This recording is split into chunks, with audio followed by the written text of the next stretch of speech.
sounds like, what you guys are like, what your dream is. It's always changing. So, my moment, and now yours. Ladies and gentlemen, Robb Flynn, Adam Duce and I, Machine Head.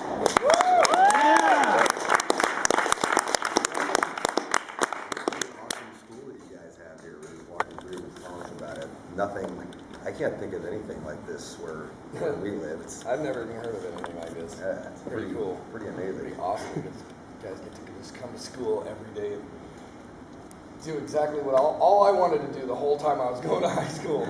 Just sit at home and do that. You can sit here and do that. Yeah. Or lay down is usually the situation sometimes. Lay down? Yeah. Usually laying down. It's like, whatever. I laid you down. Yeah. I want to dream. Man, so we thought as we were driving here, we'd make it a little more personal instead of always just kind of being preachy and this is how it is, this is what you guys should do, blah, blah, blah, blah, blah, blah. We thought we'd start with questions for you guys. And I know you guys all have questions, so Luigi. I just wanted to know, because I've been listening to the song Down to None. I can't figure out this one sound that comes on the song. It's like, you mind if I play it? Sorry, because I've been always trying to figure it out, but I can't figure it out. About 14 minutes, so whether you remember it or not. Yeah. Because I keep on trying to like ear play and I can't figure it out, and maybe you could. It's a guitar thing or something? Yeah, it's like, I think it's a guitar. I don't know.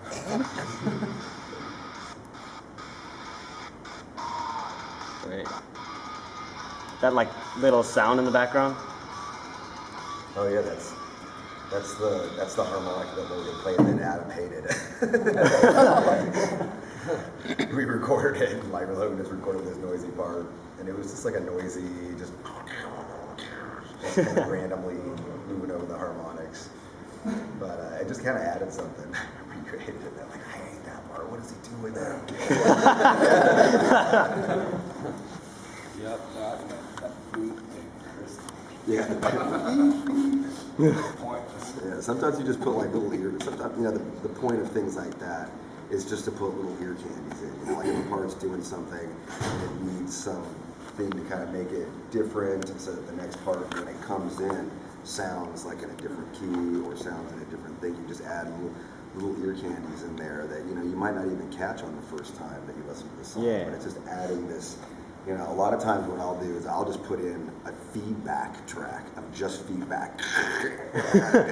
And I'll just blend it really low in the mix, and it just makes this irritating, kind of breaks the part, have a little more tension. You don't really notice it, but when you zone in, if you take it away, it adds something to it. You feel it instead of hear it mostly. If you feel the tension and you feel like an uneasiness. They told me I was supposed to turn that off. And yes, his mom still calls him. When you're on tour, your mom will still call you. I got a question, man. What's your take? Because you guys have been doing it, what, over a decade? Right? What's your take on the whole chord? You're a true metal. Chord. Adding chord in. Well, see, they even have a genre called true metal, and we wouldn't even fall in that. Yeah. But you know what I mean? The whole like, this is this, and this is this, and this is this, and this is this. What's your take on that? How do you guys feel I about personally think that people have to categorize things so that they can minimalize them and then somehow feel superior by having all these different names for it. Right. I don't think it means a whole lot. Whatever feels right to you, roll with it. Yeah, I mean the genre subgenre thing is, it's cool for a minute. If your band, when your band comes out, kind of the bands that you come out with, you'll get lumped together. But at some point, and at some point that may benefit you. But at some point, it can also restrain you. So you've really got to make a conscious effort to just kind of do your own thing. I mean, when we came out, it was a pretty interesting time for metal. I mean, it was, our first record came out in '94.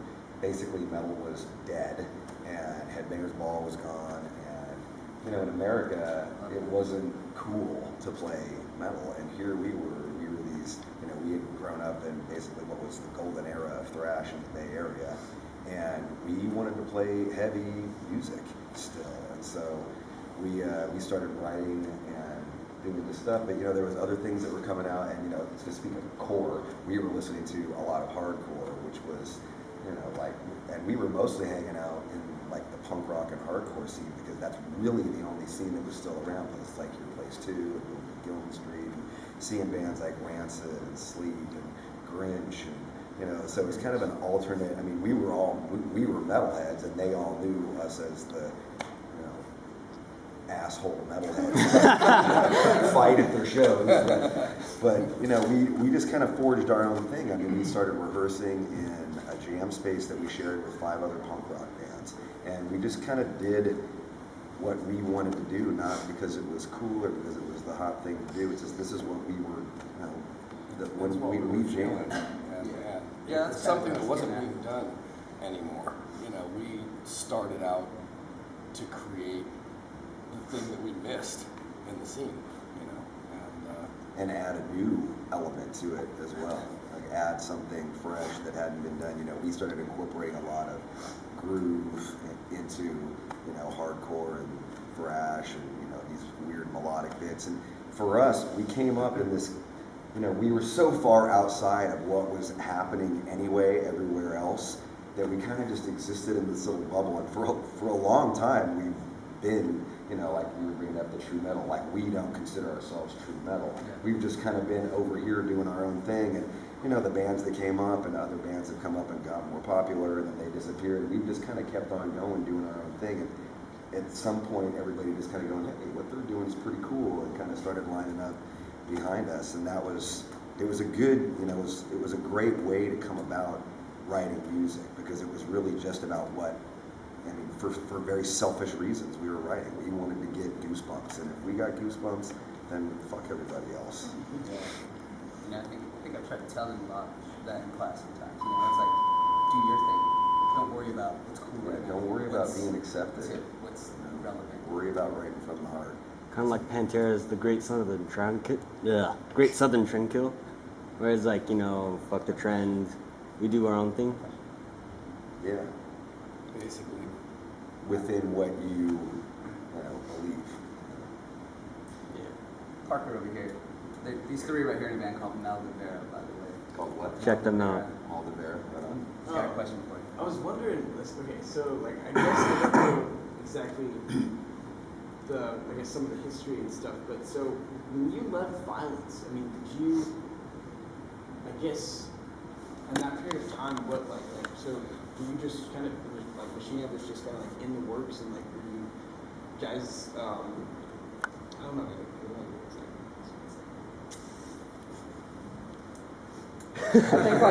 how did Machine Head come out of that? How did it come out of that? Once you left Violence? Well, You guys just meet? him and I were friends, and we had met partners in crime. We were just, we had some mutual friends, and we became friends, and we would sit around jamming and talking. And he was in a couple bands. Yeah, I was in a couple of bands that never got fully formed. Yeah, and I guess I met him. I met you when you were 17 with Phil Riddell. 16, yeah, 16. And so we had mutual friends, and we were hanging out. And then when I decided that I was going to leave Violence because I wasn't happy with many aspects, and the band wasn't really doing much. And so we talked, and I said, hey, I'm starting at a Metallica show at a Day on the Green in October of 1991. I said, we talked, and I'm like, hey, I'm going to leave Violence. I don't know if I said I was leaving Violence, but I was going to start something new. Yeah. Start something new. Yeah. So we started writing, and then at some point, I don't want to get into why I left, but then I left at some point, and so then that became like the full focus. And the one thing, like you want to talk about like the genres and the subgenres, right. At that point, Violence didn't really have a good name, and so we made a choice to not mention anything about Violence, and in as many ways it was, it was cool because it was making a clean break, it was starting fresh, and it wasn't going to bring up anything. So any flyer, any show that we did, anything. Like it never said featuring Robb Flynn of Violence. It was just, you know, I wanted Machine Head to stand or fall on our own merits, and if we fail, then so be it. But it wasn't going to ride on something else's coattails, and it wasn't going to have any other baggage, good or bad, attached to it. And so then we started jamming, and like I said, we were basically, we got, we were just kind of, we were Beavis and Butthead. We were kind of hellions. We raised a little bit. We got banned from a few clubs, and We used to like to fight a lot. We used to like to fight a lot, so we'd go and we just kind of, but that kind of made it. I mean, basically when we started though, like the thing that we did more than anything is we just got awareness about our name out. So we didn't have a car at the time, so every BART train and every bus stop and everything, we'd just print up stickers and just everywhere. I mean, we'd go on people's cars and just like in parking lots, get every like at a metal show, like hit just everybody. Just like you got machine headed. I'm making like a sleeper right now. It's really And you read the train, so that works out great. right. Yeah, passing out Yeah, flyers. now we're not encouraging anything illegal here, but that's what we do. But they're not saying no. Yeah. Oh, How did you guys come up with the name Machine Head? How did that start? It It just not happened. there, I was just Is it wondering. the Deep Purple? What's that? Yeah. It wasn't from Deep Purple. Neither of us were really Deep Purple fans. I Oh, mean, it of was? course, as we became a band, like, oh, Machine Head, Deep Purple, like, no, but we were. It was just sounded cool, heavy. Yeah. And it's the things that we were trying to put across in our music seemed like that. So, an industrial metal. Yep. It's based on personal experience. A lot of it, there's some bands, would write about what they saw on CNN or shit. It was just like something that happened. They didn't have any real experience with it, and it seems like the people that will connect with what you're saying connect more so if it comes from your heart. Some wise man said one time, music is made from your heart, not from your mind. And we're all connected in some way like that. And I believe that when it comes from that point, it resonates with the other people way more.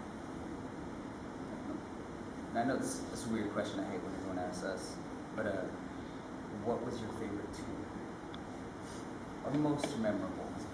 Because each one holds a special place. You know what I mean? All the time. Memorable? See, that's a two-edged sword because Yeah, exactly. some of them you got so annihilated you couldn't remember anything.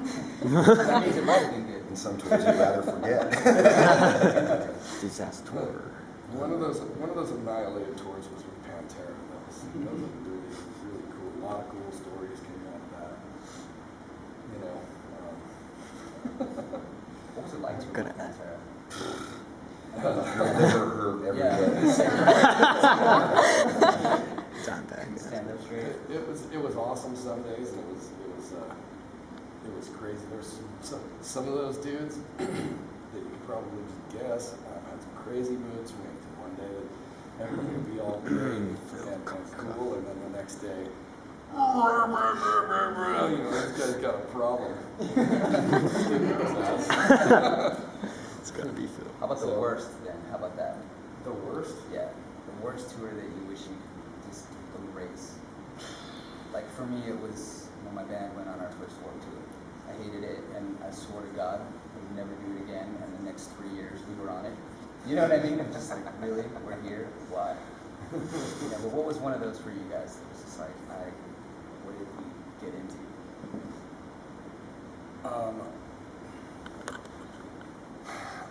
You don't have to better. The last tour that we did for Burn My Eyes comes to mind. Yeah. It was just such a bummer. It was We nicknamed it the Disaster Tour. Yeah, it was a bummer, and it was we had just kicked out our drummer at the time and had a replacement guy come in to do the tour, and it was very poorly attended, and some of the shows that had a lot of people come in, they came to see the support band and then cleared out when we went on. Yeah.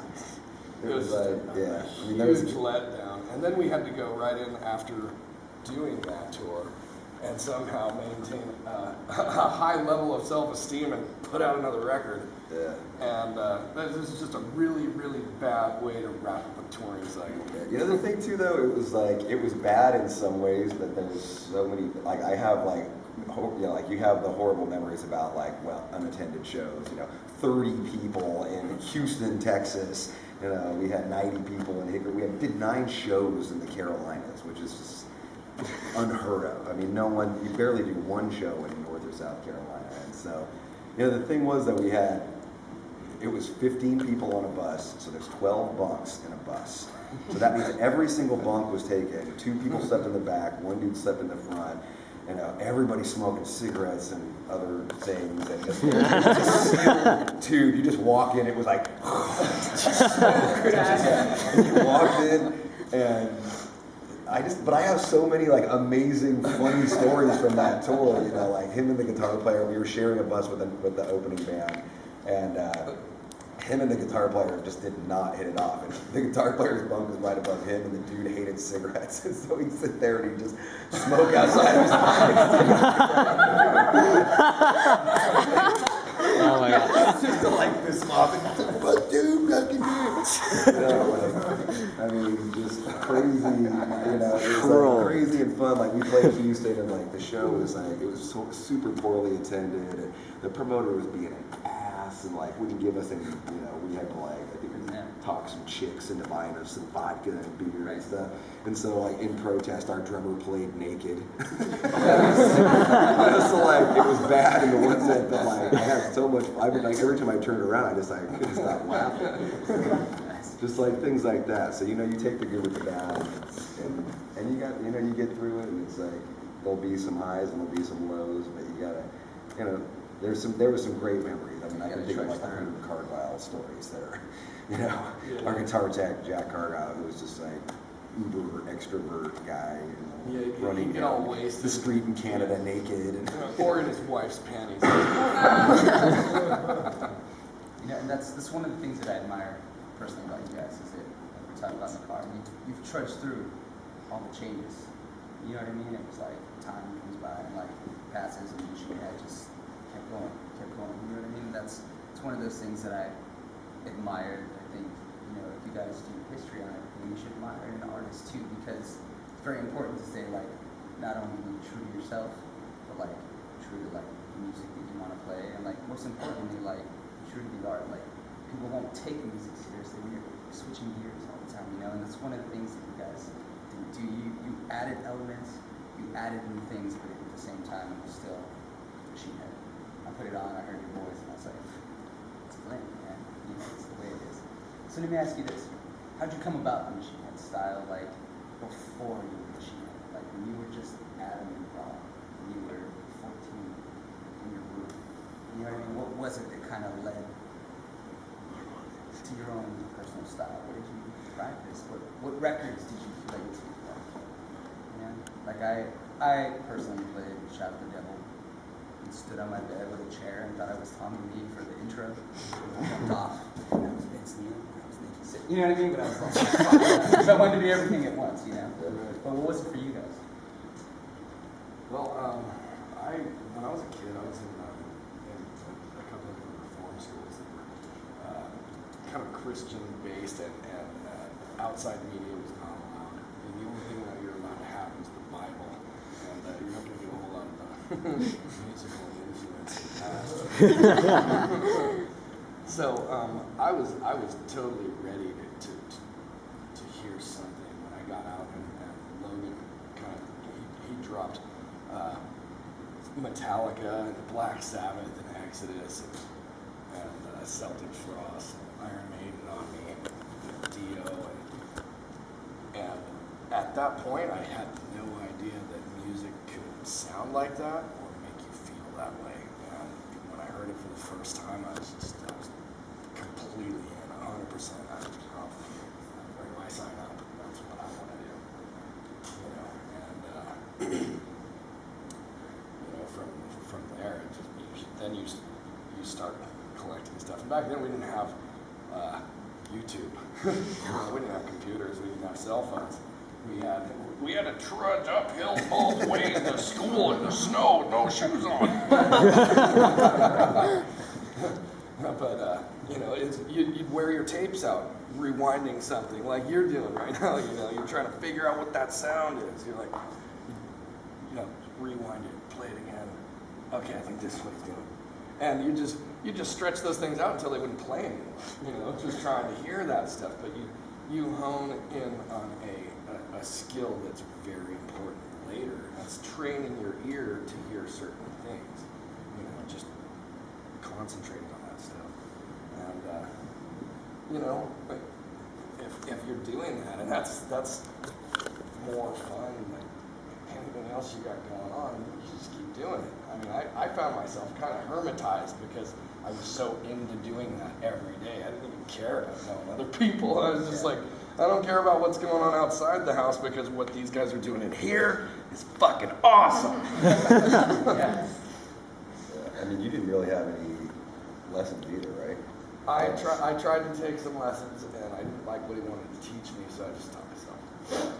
And there's many, I'm not sure if you guys, how schooled you guys are, but like what he's talking about, he honed his ear, learning to play along to other bands, learning to do things. I did, I went down a similar route. Like I went to a couple teachers and I didn't, really jive with them, and so I just wanted to learn the songs that I did. He happened to have a really good ear, and if anything, it probably trained his ear to like figure out things, and it's a great skill to have, to be able to figure that out on your own, because a lot of times you'll get moments where you kind of need to improvise, and with us, we can talk, and I can say, like I don't know, neither of us have any formal training. Like I don't even, like we were just discussing this the other day, like if I went to go to the 3rd fret now, like I don't even know what note that is. It's just the 3rd fret, the note formerly known as C, because we tuned down to something else now. Yeah, we're fucking totally Beavis and Butthead, absolutely music illiterate. We don't know anything. I can just sit there and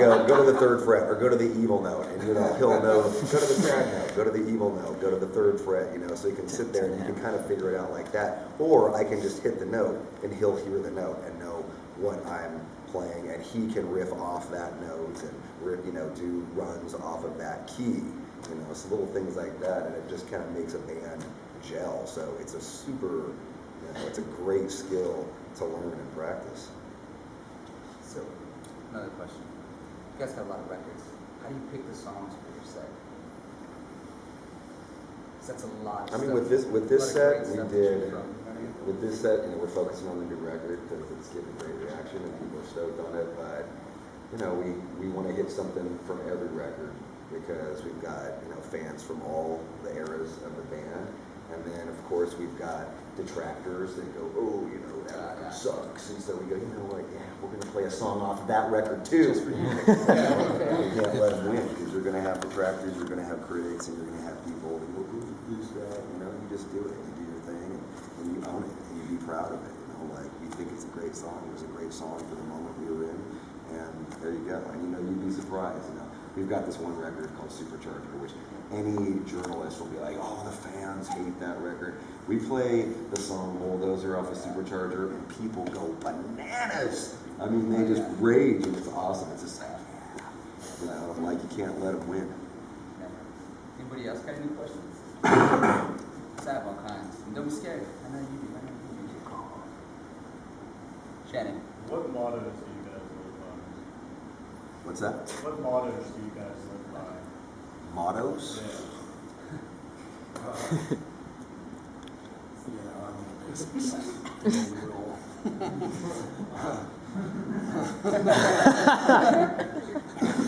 He who has the gold makes the rules.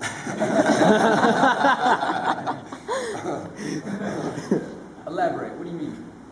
Like something like life's a bitch and then you die, I gotcha. Something like that. Like your philosophy, I guess, is what he's trying to say. Your band When you're in a band, it's like like we're this is morning for us. You know, we just both crawled out of bed. In the first half of this class, we were still sawing logs. I mean, you know, I think that at least in our experience, you know, being like in a lot of band people we meet, you know, like you don't necessarily make mottos and form. You know, I think that, you know, we're lucky enough with the music that we've written that we start writing it, and we can go down a path, and we can see, hey, this path's kind of weird, but you know, let's just keep on going with it and see where it goes, and then you just keep on writing, and at some point it kind of becomes obvious where you're going, and then you just keep on going for it, and you know, you'll write songs, and you'll get a collection of songs together, and you'll start jamming them. Maybe you'll play them for people, and maybe you'll play them live or whatever. And eventually, you'll start to see like this group of songs obviously goes together, and this group doesn't. And you know, there's no right or wrong. You know, there's no rule to it. There's no this is what things can be. I mean, we wrote The Blackening, which is, you know, an album we got nominated for a Grammy for. Metallica took us on tour, and you know, it ended up having 2 10-minute long songs and 2 9-minute long songs, which was a first for us. We had never written any songs of that length before, and you know, judging just by the writing, the early part of that writing process, you would never have guessed that we were all of a sudden, you know, because the first 4 songs that we wrote were the shortest songs on the record. All the 4 and 5-minute songs came from those first batch of songs, and then at some point it just went in this totally crazy direction. And you know, there was a moment when I kind of had a freak out, and I was just like, you know, because we never time, we're not trying to write for the radio, we don't write for MTV, like we're not sitting there like, oh, it's 4 minutes, we got to wrap it up, you know, like we were just doing it. But at some point I was like, this song is like 10 minutes long, like we've just, you know, we're sticking our heads up our ass here. Well, there's got to be like some way, like we got to be losing it. And so we actually tried trimming down, you know, okay, we're going to trim the fat, we're going to trim all the songs down and make them into like 5 or 6 minute songs. And for us, when we did that, it took away the fun. I mean, it took away this roller coaster that the song was, and it didn't feel right, and it didn't give you the goosebumps anymore. And you know, when it was all done, we were like, you know what, man, these songs are 10 minutes long, and maybe the world is going to think we've lost our minds. And you know, we never knew, even up until the record was released. We're like, I hope our fans get this. But you know, it came out, and it was, you know, one of our most revered records, and you know, we were lucky enough that we had this ability to kind of block out the outside world and just go, yeah, man, this feels right, and we're going to go for it, and you know, screw what everybody else thinks.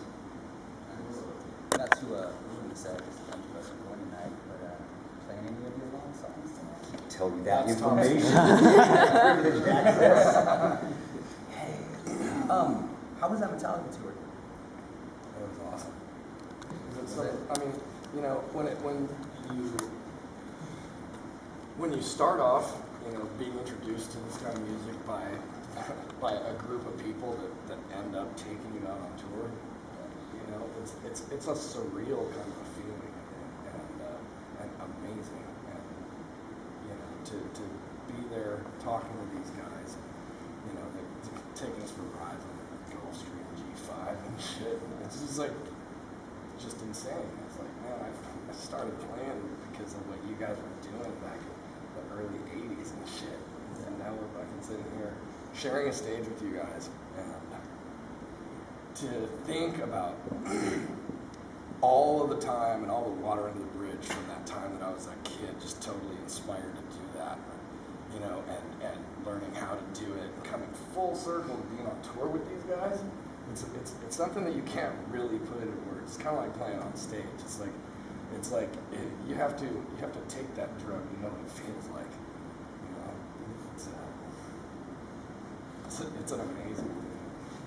Yeah, definitely, because like, you know, what I'm saying, like, we cut on to Metallica, I guess, the same time in our lives, like the same age bracket. So when I heard like Ride the Lightning, that tripped me out. Like it's not pale in comparison today when being that I think everyone can be kind of like jaded because there's heavier stuff like you guys. I mean, but when you first heard that, it was like, really? Are they playing that fast? You know what I mean? Is it that heavy? Like, is it that insane? And so it has a different, I think we have a perspective different than they might have. You know what I mean? They'll be like, oh, interesting, and black, and I'm like, dude. You know what those? And I even mean, that, I that's was the like, thing that that was is- heavy when that came out too. You know, it was like, John, kind of. Yeah, but you listen to it today, and It's still whether strong. it's not the fastest thing out there anymore, Yeah. the quality and the richness of that record is absolutely prevalent. You know, it stands the test of time, and it's definitely as good today as it was then. I mean, I think for me, the most incredible thing that I got out of touring with Metallica was just, you know, just seeing how much bigger things could actually be, you know, and how, or, you know, how much, you know, it ain't easy. Like, there's a lot of organization. It's like moving an army, you know, to like get that whole thing, and that was impressive to see how much bigger things could be playing. You know, I get why, you know, people go crazy to Enter Sandman, but to see a song like Master of Puppets, 8 minutes, weird time changes, heavy, you know, song about drugs, connect in the same way, or maybe even more, was super inspiring. Yeah. But those dudes, getting to hang out with those dudes and see just how much they're still super hardcore music freaks, like super hard. Like when they get into a band, they learn everything. I mean, every lyric, they know exactly what they're doing. They know all the guitar riffs. I mean, you know, Hetfield, apparently James like really got into the blackening. It totally inspired Death Magnetic. And, you know, he came in and he'd come in and jam sometimes, like, you know, and he'd get on Dave, our drummer's electronic kit. Like, he's got an electronic kit that we have in our dressing room. Gets on the drums and he's sitting there and he's like, hey, you know, Metallica. I'm like, come on. You know, so we sit there and then he'd come in and jam, and then at one point he was just like, hey, let's play Aesthetic of Hate. And he sat there on the drums and played all of Aesthetics of Hate. That's we were awesome. like, this is, I mean, like, that's a lot of learning just to, you know, like, you're really learning somebody's song. And, you know, I went to The Sword with Lars one night, and, you know, he knows every lyric. He knows, oh, this is track 4, you know, I can't remember the name of the song, you know, this is such and such off of the second, you know, the such and such album. I love this, doing the air guitar riffs and singing every word. I mean, the drummer is out there singing every word. I mean, that to me blew my mind. I don't know why that blew my mind so much. I just thought, like, I just figured, like, you know, as big as they are, maybe they're just maybe a little more detached from music, and maybe they have a fondness for, you know, music from the past, or I don't know. But to see them totally up on current bands and knowing, you know, what Lamb of God songs are, and, you know, knowing the hooks for The Sword, and knowing, you know, the drum beats for our songs, that blew my mind. And to me, that's why those guys are still relevant, and why people still care about them, and why they still are able to do what they do and be at the level they are, because at the base of it all, they are still music nerds. They're absolutely super intense and passionate about music, not their own, other people's. Yeah, that's cool to see that. I remember when my band was opening for Horn, like Jonathan Davis, who's, you know, a big music freak, would watch our sets, and I thought, oh man, he's watching this because he totally wants to cut into us. Like, he's gonna tell us we suck, I'm a horrible front man, like whatever. And just every night, he's over there doing his thing when he should have been doing the, you know, the rock star thing. He was just like, just watching what we were doing and like picking apart, like, how'd you come up with that? Like he would ask me, like, what went through your mind when you were writing that particular song? Because we have this song called Animal Use, where the line is, for all the shit you put me through, here is your gift, right? He's like, I've never seen a band get everyone into that, never even hearing that song before. It's clearly not on the radio, you know? He's like, you got a real good connection with the audience, and I was like, well, it's kind of what that song was intended to be, but he was like, that was what's most important. He's like, you were writing songs not thinking about you even sometimes, thinking about like how you could interact with the crowd. You know what I mean? The fact that like for me that he took the time to like even notice that, it's really cool. You know? So I can relate to that whole experience of like seriously love this new stuff. You know what I mean? It's cool. What do you guys feel about the industry now? music business, and what advice would you give to aspiring musicians? I heard somebody like in the music business one time too. A trench that was about 3 feet wide and 3 feet deep and about 50 yards long, filled with sewage, and you're made to swim laps in it back and forth. At one end, there's the place where you started. At the other end, there's a guy with a suit with a terrible contract. And after you swim a few laps through it, I think you should swim a few more laps. You know, keep on swimming laps, and then he tries to hand you a terrible contract. You know, that's a pretty harsh vision of it, but not too far from reality. It's shark-infested waters out there, man, and you should be careful. Never sign the first draft of anything. Always have a lawyer. And if you can help it, do this with people that you call friends. Because being in a band with people that you don't like is not going to be fulfilling for you, I don't think.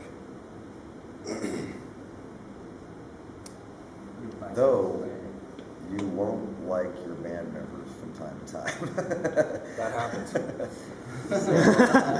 Know that you can, if you don't like them, you know, there has to be some, you know, there's been times when him and I have not liked each other at all and hated each other, and when, you know, I dreamt of opening his bunker and choking him to death. But you know, you work it out too. You know, and know that you can have, you know, and if you have like a genuine, you know, connection with friendship, love of music, that, you know, you can do that. I mean, I once heard a quote from Michael Jordan that said, "You don't have to love the NBA. You just have to love playing basketball." And I think that absolutely applies to music as well. That you don't have to love the music business. You just have to love playing music. And, you know, it takes sacrifices to make music, and you know, the beast must be fed, and you know, people are gonna, you know, basically like I think the way that we look at it, and it's not necessarily to say it's the best way to look at it, but the way that we look at it is, you know, they're giving us money for us to do, you know, to make our vision become a reality. You know, they're essentially loaning us money. You know, our record company loans us money to let us have our vision. And, you know, when we signed on originally, you know, we were a young band, and you know, we signed a contract that was essentially what is now a 360 deal, and we had to give up, you know, part of our, you know, these various things, and we've lost money, I guess, or we've gained money. You know, you can look at it in numerous ways. You know, they invested into what we wanted to do, and enabled us to do it by financing it. And in the end, you know, there's been many ups and downs, but you know, I'm proud of the sacrifice that it made. And now at this point, you know, we have a lot more, you know, after negotiating with them, you know, as we became more successful, we've got more control than we've ever had. I mean, we own our publishing and we own our merchandise. We have a different type of deal with them where, you know, it's a little less money up front, but it's more money on if you sell records. So it's kind of a gamble, and you know, it ends up working out better. And for us, we basically have ultimate freedom to do what we want. I mean, every aspect of our band is controlled by the four of us and our management. I mean, every piece of artwork that goes out for the album, the photos, the videos, everything is overseen, controlled. And you know, it's our vision, and to have that much, you know, handle on your destiny is a great feeling, you know, because it doesn't get diluted by other people's vision, and allows you to kind of stay true to your thing, and that's a great place to be as an artist. Rob, you had a question?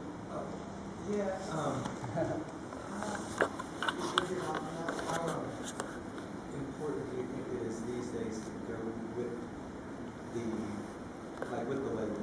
Like, do you really, I mean, I guess the question is, Gotta go with the label. It's more They have money, you don't. You need money to do what you want to do. Right. And so, you know, everybody needs to make money. You know, if they're going to loan you money, they need to make money. And so, you know, you just have to get to a point where with what you think is fair. You know, because you know, it's if they're going to loan you money, it's fair that they should. And you know, you got to sacrifice. You just got to ultimately end up, you know, doing what you want to do. I mean, everybody can go, oh yeah, and you know, every once in a while there's a band that comes along and has like a YouTube sensation or whatever. You know, it takes money to keep, you know, you need people knocking on the doors of the people that don't want to open those doors. And they've got a staff that can help you. They've got people who are knowledgeable who do this. You know, there's many aspects of advertising and stuff like that they handle that you don't even want to handle. There's a million things in the fucking music business that you don't even want to know about. Like, just go do it and, you know, make it happen. So, like that kind of stuff too. And like, it helps free you up to do, you know, what you want to do. It's like, you know, so many people are like, oh yeah, you can start your own label and this, that. It's like, you know, pick a side. Do you want to be an artist or do you want to be a label guy? Because it's really, really difficult to do both. You know, like, we chose to be artists. You know, and we let them do their job, and you know, we work together, and you know, in many ways we're a team, and sometimes we have to go scream and yell and fight for it, and you got to fight for it. You got to fight for it. It's your fucking band. They're not out there. You know, they've got 20 bands they're working. If you want your band to be, you know, king of the fucking swimming pool, like you got to fight for it, man. You got to get out there and fight for it every day and make them, you know, believe. Yeah, just on a side note. Congrats, Adam, over here. He's going to be on the cover of Bass Magazine, bass players in the class. Oh,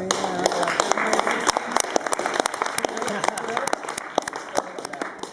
I did want to say one other thing.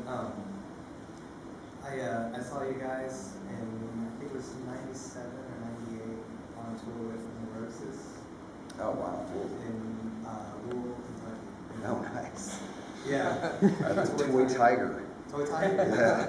So I think it's awesome that you guys are here today and just keep pressing on, keep putting out albums and everything like that. So congratulations. Yeah, dude, that sounds a test of time. Yeah. Now I got a quote before you ask a question, partner. Speaking of the business, it's my favorite quote on the industry. Let's see if you guys heard this. The music business is a cruel and shallow money trench. I was trying to think of this quote because it's the best quote ever. A long plastic hallway where thieves and pimps run free and good men die like dogs. There's also a negative side. There's also a negative side. Oh yeah, I heard that on Facebook. That's how true it is, man. What's up? Oh, I was gonna say, energy-wise, you know, I've seen you guys with Megadeth before, and then also I was looking back at some of the shows at Dynamo, and I was wondering. This is, I guess, a question for Adam. How did you come up with the kind of the strut that you do? Kind of walking towards the amps and then walking back. It's called Reform School Strut. It's just a feeling. This is so funny that you say that particular thing because I was looking at that same YouTube clip of the last European tour that we did. And I was watching. Somebody asked questions about that particular tour, and I was looking. They were saying, what was the biggest tour you ever did? I said, let's see if we can find it, or the biggest show. We've done a few of them that were about 130,000. That was one of them, and but that was the first one that we did, and it seemed to. When we went on, it was like, okay, go, and it seemed like that, and it was done. And wow, what just happened? But when you're out there, you're pumped full of all that adrenaline, you're just exploding. I don't know where it comes from. And I was looking at that clip thinking, oh my God, where's all that energy coming from? Those kids are on fire. It was like totally, whatever, like spinning around and like something was wrong. It was just crazy. Yeah, no, it's one of those things that's Go stand in front of 130,000 people. Yeah, I don't know where the strut came from, man. It just came out. Will the strut be making an appearance tonight? I don't know. I don't know. It's all He's it's got all real like quick. just a feeling that I roll with. It's that high, man. When you're up there, you just. Yeah. What's your favorite piece of equipment? Favorite piece of equipment is my main baritone flying V, which is a Gibson V that was made for me, which is a baritone scale, so it's about 2.5 inches longer. We tuned down to B, and so it's just a big, super heavy hunk of wood that just sounds really amazing. It's got great frets.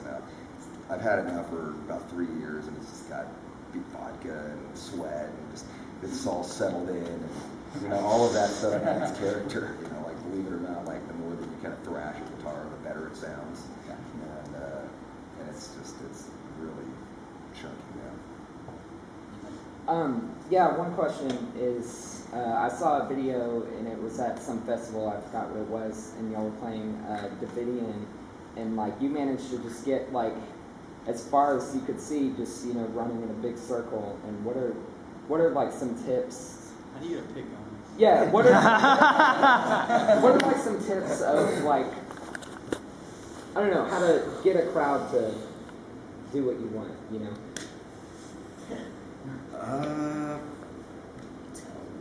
Yeah, I mean, telling them helps. Do you play guitar? No, I'm the drummer. Just the drummer? Yeah. Just the drummer. Well, like you wouldn't sing. I sing backup, and I also. I mean, do you interact with the crowd like on a microphone? That's Sometimes, and also. Like the drummer for Treyu sings and plays. So right, I sing in another. Or the drummer for Exciter sings and plays, so he'd be the guy talking to the audience. Right. Yeah, I sing in the like the rock band here, but then outside of school I play drums in the our band. But just in general. Yeah, I mean, I would just, I'd tell your singer to fucking wind them up. Yeah. Be like, dude, get the crowd to do stuff, and ask them. I mean, I think that you can still, things like that. In my experience, people want to do that more than anything. I mean, I don't need to say anything most of the time. And in fact, for the first 2 or 3 songs, I won't even say any of that kind of stuff, just because, we're just holding it down. I mean, we walk out to one song, or the song that we opened with, and I literally just stand motionless there, because it's just like, yeah, fucking here we are. It's not like, oh, circle, pivot, jump, or whatever. Like, we're just fucking, we're trying to make like an impression. So it depends.